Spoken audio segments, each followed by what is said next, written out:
పేను కొడుకుడు ప్రసాదరావుకి 25,000 అప్పు. పేనుని వీరు కొరికారా, వీరిని పేను కొరికిందా? దొరికింది. ఏంటి పేనా? అయ్యో కాదన్నయ్య, డాక్యుమెంట్. నువ్వు సూపర్ మధు, చదువు. కైకాల అనసూయ అనబడి నేను బొచ్చు బాలమణికి రాస్తున్న అగ్రిమెంట్. చాలు సిస్టర్, మిగతా ఇంటికెళ్ళి చదువుకుందాం, లేదంటే వాళ్ళు వచ్చేస్తారు. పద పద వెళ్దాం, పద.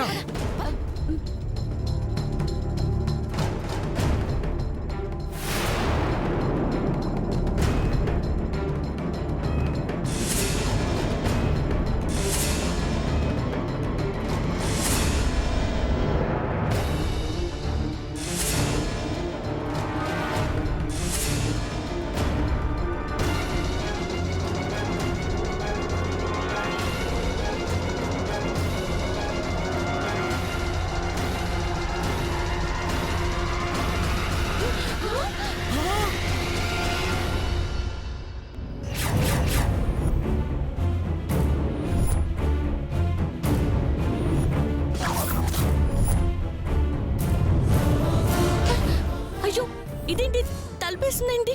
అవునమ్మా, నేనే చెల్లెమ్మా. ఎవరికి తెలియకూడదని తలుపేసి వెనక నుంచి వచ్చా. ముందెళ్ళి తీయండి అన్నయ్య. వెళ్ళండి.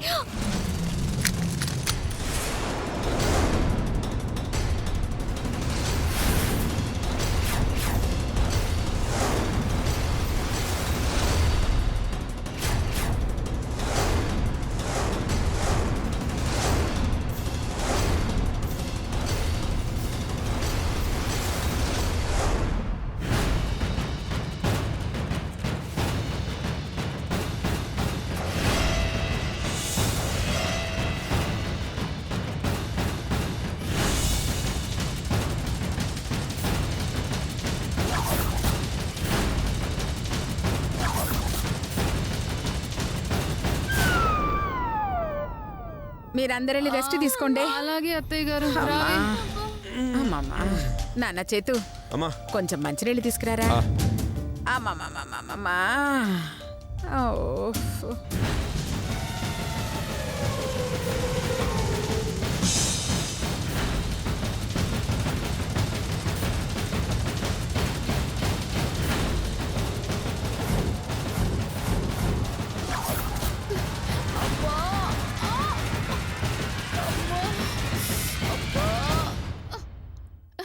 సినిమా క్లైమాక్స్ చూడకుండానే లాక్కొచ్చేసింది. మన అత్త మామూలు అత్త కాదే. అబ్బా కాళ్ళు నొప్పులే. సరే, పద. అమ్మా, అబ్బా.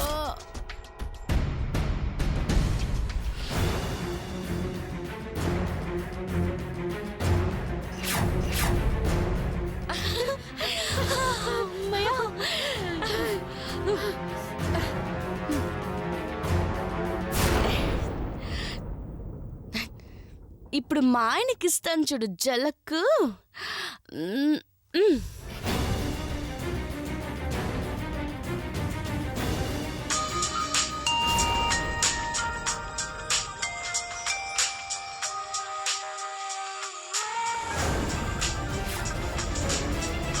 ఎప్పుడు ఫోన్ చేసిందంటే? హలో హలో, మీ బీర్వాలో డబ్బంతా ఆంఫట్ అండి. హలో హలో హలో, ఎందుకు చేసింది? అయ్యో అవును, అనేడి. అయ్యో మా ఆయన ఇంట్లోనే ఉండిపోయాడా? అయ్యో.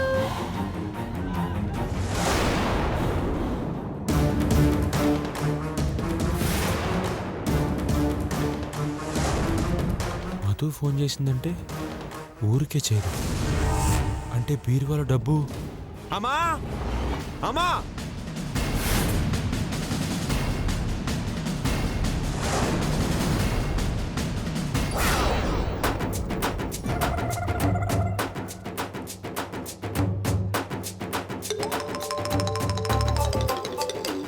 అమ్మా, తాళం గట్టిగా వేసావా?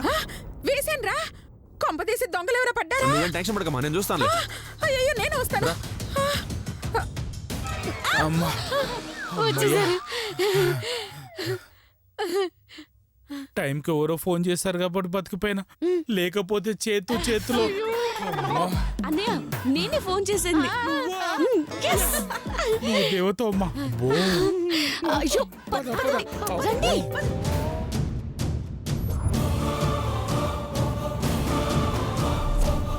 ఇదేంటి, వేసిన తాళం వేసినట్టే ఉంది, అదేమో డబ్బు మొత్తం ఆంఫట్ అంది.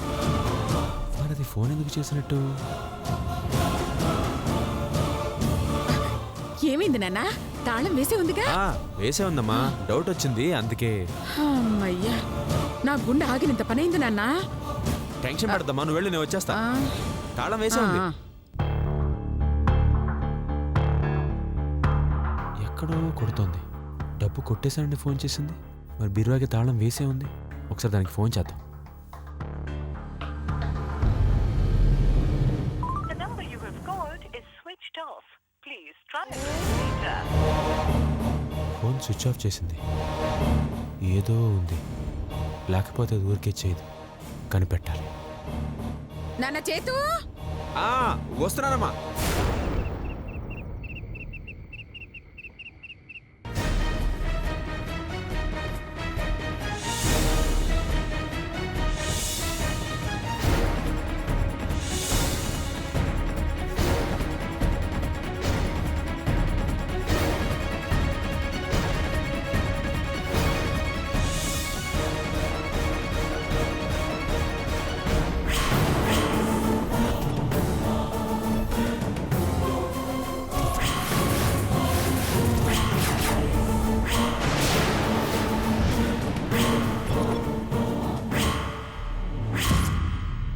అంటే నా ఇంటిని కూల్చకుండా ఆపింది, నా డాక్యుమెంట్స్ చింపేసింది, కాదు అనుకున్న నన్ను కోడలుగా ఇంటికి తీసుకొచ్చింది, నన్ను నెత్తిన పెట్టుకుని చూసుకుంటుంది, అప్పనంగా వచ్చే 25 కోట్ల కోసమా? ఏంటేంటేంటి 25 కోట్ల?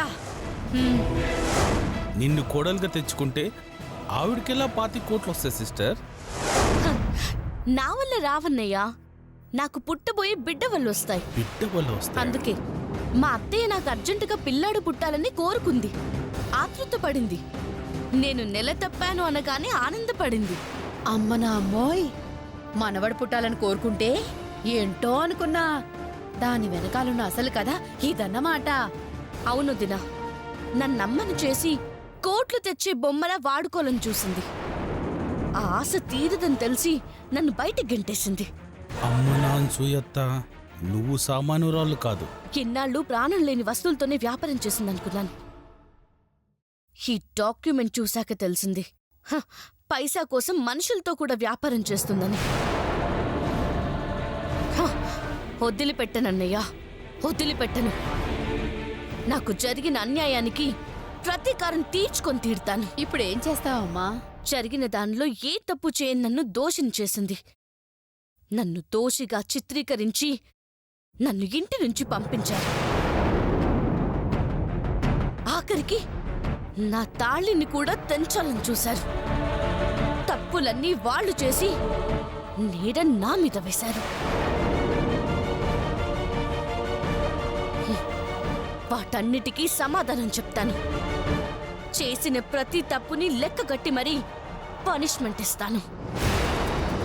వాళ్ళ తప్పు వాళ్లే ఒప్పుకొని చెంపలేసుకునేలా చేస్తాను. కుక్కతోకని మూర్ఖులని మనం మార్చలేం సిస్టర్. కానీ నేను మారుస్తానన్నయ్య. స్వార్థంతో నా జీవితంతో ఆడుకోవాలని చూసినా ఆ అనసూయ గుండెల్లో దడ పుట్టిస్తా. నేను వేసే ఎత్తులతో ఆస్తి మొత్తం చిత్తు చేసి నాలాగే నడి వీధిలో నిలబెడతాను. నేను కార్చిన ప్రతి కన్నీటి బొట్టుకి ప్రతీకారం తీర్చుకుంటాను. నా పేరు వినపడితేనే ప్రాణం పోయేంత భయం పుట్టిస్తా.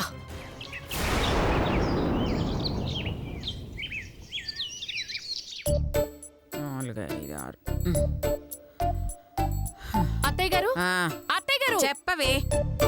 తెల్లవారుజామున వచ్చిన కళ్ళు నిజమవుతాయా? అవుతాయి. ఏ? అయ్యో, ఏమీ లేదు. తెల్లవారు తెల్లవారుజామున నాకు పీడకలు వచ్చింది అత్తయ్య గారు. పీడకలా ఏంటి అది? ఆ మధుమతి మన ఇల్లు కూల్ చేసిందంట. ఏంటే మధుమతి మన ఇల్లు కూల్చేసిందా? అవును అత్తయ్య గారు, ఇల్లు మొత్తం నేలమట్టం చేసేసింది. ఏంటి నువ్వనేది? అబ్బా నిజం అత్తయ్య గారు, ఒట్టు నిజంగా కూల్చేసింది. ఒట్టత్తయ్య గారు, కలొచ్చింది. అయ్యో ఏమైంది అత్తయ్య గారు? అయ్యయ్యో! ఏమైంది?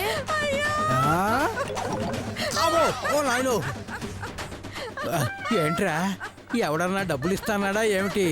ఆపకుండా అదే పనిగా పిచ్చిదాల్లా ఎర్రగబడి నవ్వుతోంది.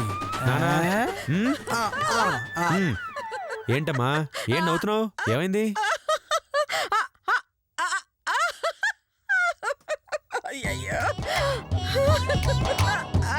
మధుమత మధుమతి అంట మన ఇల్లు కూల్చేసిందని ఇదిగో నీ వదిలికి కలొచ్చిందంట. అవును అత్తయ్య గారు, నమ్మండి. మనం బయటకి నెడితే భయపడి పారిపోయింది.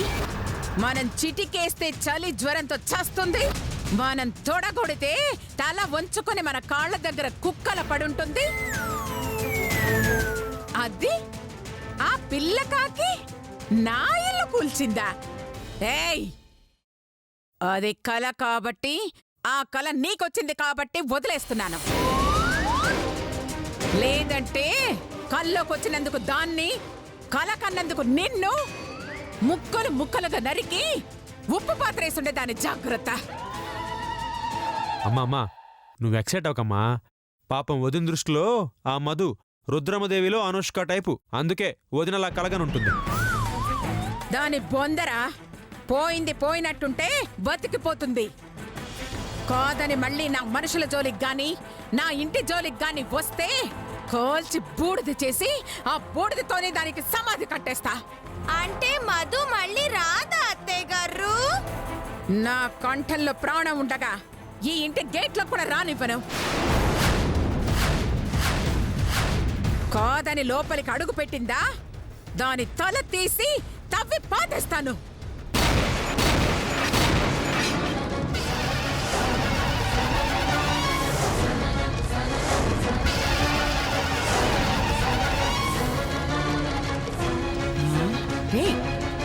ఏంట్రా శబ్దం నానా?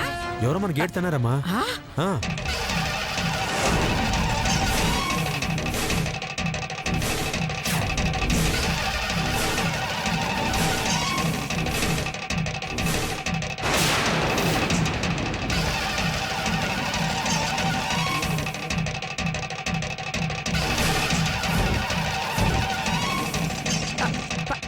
ఎవరాది? సత్యం అనంతమై ఉందంటే దుఃఖం నివేదనై ఉందంటే దైవం మమేకమై విని ఉంటే బోధి ప్రాణం ఈ మా స్వరం కాదావరం ఈ శోకమే శ్లోకమై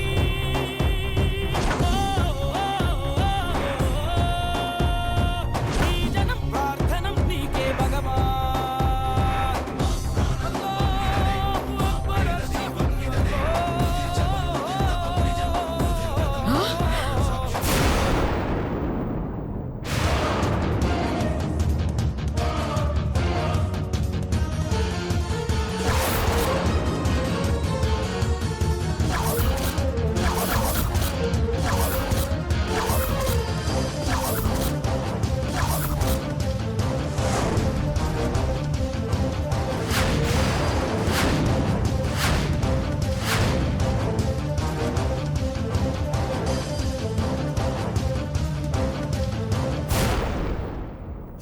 కంఠంలో ప్రాణం ఉండగా గేటు దాటనివ్వను అన్నారు కదత్తయ్య గారు, కానీ అది దాటొచ్చింది.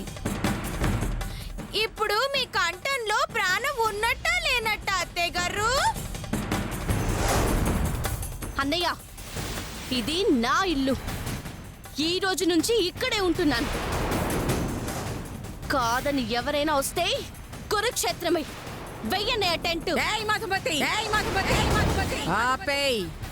ఈ అనసూయ ఆగ్రహానికి గురి కాకముందే నీ ఎత్తులు జిత్తులు కుయుక్తులు అన్నీ అక్కడితో ఆపేయ్. లేదంటే నీ ఊపిరి నేనాపేస్తా. హే అనసూయ, హే అనసూయ, అనసూయ, అనసూయ.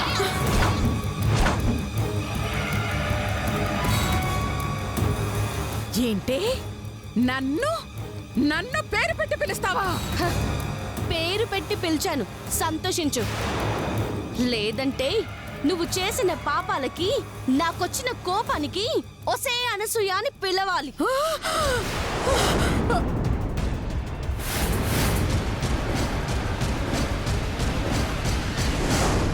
ఏయ్ మధుమతి, ఒళ్ళు దగ్గర పెట్టుకుని మాట్లాడు, లేదంటే పళ్ళు రాలిపోతాయి. దాంతో మాట్లాడమ్మా. మన పర్మిషన్ లేకుండా మన గేట్లోకి వచ్చిందాన్ని జుట్టు పట్టుకుని బయటికి నెట్టేద్దాం. ఛా! జుట్టు పట్టి నెడతావా? నువ్వు మగాడివైతే, మూతి మీద మొలిసింది మీసమే అయితే, అసలు నువ్వు అనసూయ కొడుకువే అయితే, ఇక్కడి నుంచి ఒక్క అడుగు నన్ను కదిలించు. నీ కాళ్ళకు దండం పెట్టి, నీ అమ్మకి సలాం కొట్టి, నిన్ను ఈ ఇంటిని వదిలిపెట్టి బయటికి వెళ్ళిపోతా. ఓకే, అయితే నా కాళ్ళు పట్టుకోవడానికి రెడీగా ఉండవే. ఈ రోజుతో నీ చాప్టర్ క్లోజ్. ఆగు చిత్తు. పిల్ల కాకి, దాని మీదకి నువ్వెందుకో? ఇదిగో ఉన్నారే మీ వదిల్లో, వాళ్ళు చాలు. ఏయ్ మధు, నీకు నాకు సంబంధం లేదని చెప్పాను. నువ్వు అసలు నా కోడలివే కాదని చెప్పాను. అయినా మళ్ళీ నా ఇంటికి ఎందుకు వచ్చావే? ఇక్కడే ఉండడానికి, నీ ఆట కట్టించడానికి, నీకు నీ కొడుకులకి నీ కోడలకి బెండ్ తీసి బ్యాండ్ వాయించడానికి.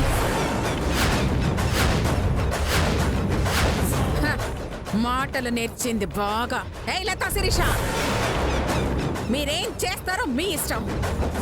మీ ప్రాణాలు వదులుతారో, దాని ప్రాణాలు తీస్తారో, అది నా ఇంటి కాంపౌండ్ లో కనిపించకూడదు. థ్యాంక్స్ అత్తయ్య గారు, ఇన్నాళ్ళకి మేవేంటో నిరూపించుకునే అవకాశం ఇచ్చినందుకు. ఇక చూసుకోండి మా ప్రతాపం. అత్త, ఆకలితో ఉన్న పులి దగ్గరికి 2 బ్రాయిలర్ కోళ్ళను పంపిస్తున్నావు. దమ్ము సంగతేమో కానీ దమ్ము బిర్యానీ అయిపోతుంది, జాగ్రత్త. బ్యాండ్ లేకపోయినా పర్ఫెక్ట్ గా చెప్పారండి. రెండే నా ఆంబోతు ఆడపడుచుల్లారా. మా చేతుల్లో ఇప్పుడు అయిపోయారే. ఆఖరిసరిగా చెప్తున్నాను, మా చేతులకి పని చెప్పక ముందే ఇక్కడి నుంచి వెళ్ళిపో, లేదంటే నా చేతులు చచ్చిపోతావు. లతక్కని చూసావుగా, ఆడ రూపంలో ఉన్న ఆఫ్రికా ఏనుగులా ఉంటుంది. పాదం వేసిందంటే పాతాళానికి వెళ్ళిపోతావు. నా మాట విని వెళ్ళిపో. వెళ్తావా చస్తావా?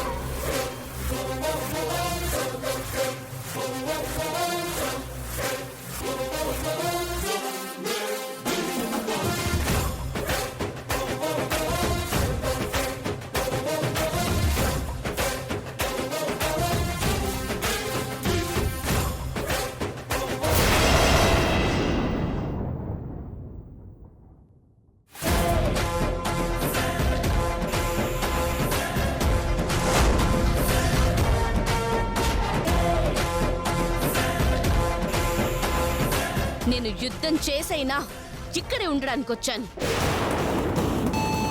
కానీ మీరు వద్దు అంటున్నారు. అందుకే నేను మీతో టగ్ ఆఫ్ వార్ ఆడాలనుకుంటున్నాను. టగ్ ఆఫ్ వారా? అంటే ఆట ఆడతావా? అత్తయ్య గారు, మధు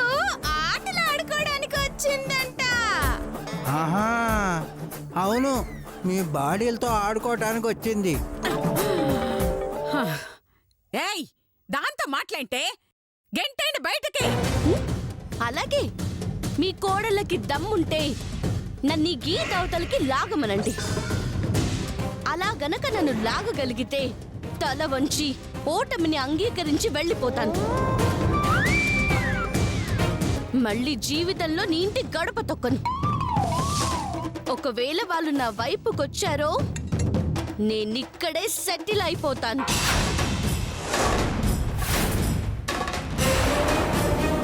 నీ కోడల దమ్ము మీద నీకు నమ్మకం ఉంటే నా ఛాలెంజ్ స్వీకరించు. లేదంటే నేను రెడీ. నేను రెడీ.